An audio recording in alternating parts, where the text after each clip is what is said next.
Syederalun kasus pencemaran nama baik yang menjerat TikTokers Abu Laut atau nama lengkap Musfi Ishak memasuki babak baru. Kasus tersebut masuk tahap 2 atau P21 dengan penyerahan tersangka ke Jaksa Penuntut Umum Kejaksaan Negeri Banda Aceh pada Selasa 28 November 2023. Penyerahan tersangka dan barang bukti itu dilakukan oleh penyidik Polda Aceh. Kepala Kejari Banda Aceh Irwansyah melalui Kasih Intel Muharizal mengatakan, penyerahan tersangka tersebut merupakan bagian dari proses penuntutan setelah berkas dinyatakan lengkap atau P21 oleh Jaksa Peneliti atau P16 di Kejaksaan Tinggi Aceh.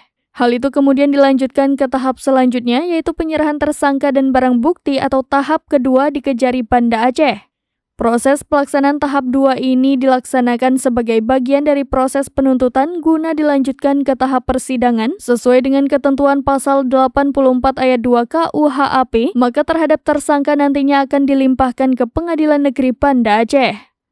Ia mengatakan Abu Laut sendiri terbukti melanggar pasal 14 ayat 1 Undang-Undang Nomor 1 Tahun 1946 tentang Peraturan Hukum Pidana, Jungto pasal 27 ayat 3, Jungto pasal 45 ayat 3 Undang-Undang Nomor 19 Tahun 2016 tentang perubahan atas Undang-Undang Nomor 11 Tahun 2008 tentang Informasi dan Transaksi Elektronik, Jungto pasal 311 ayat 1 KUHP.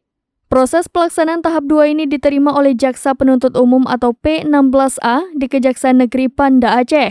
Tersangka ditahan oleh Jaksa Penuntut Umum selama 20 hari di Rutan Kahju Aceh Besar guna persiapan pelimpahan tersangka dan berkas perkara tersebut ke Pengadilan Negeri Banda Aceh. Dari Banda Aceh, Indra Wijaya, serambinews.com.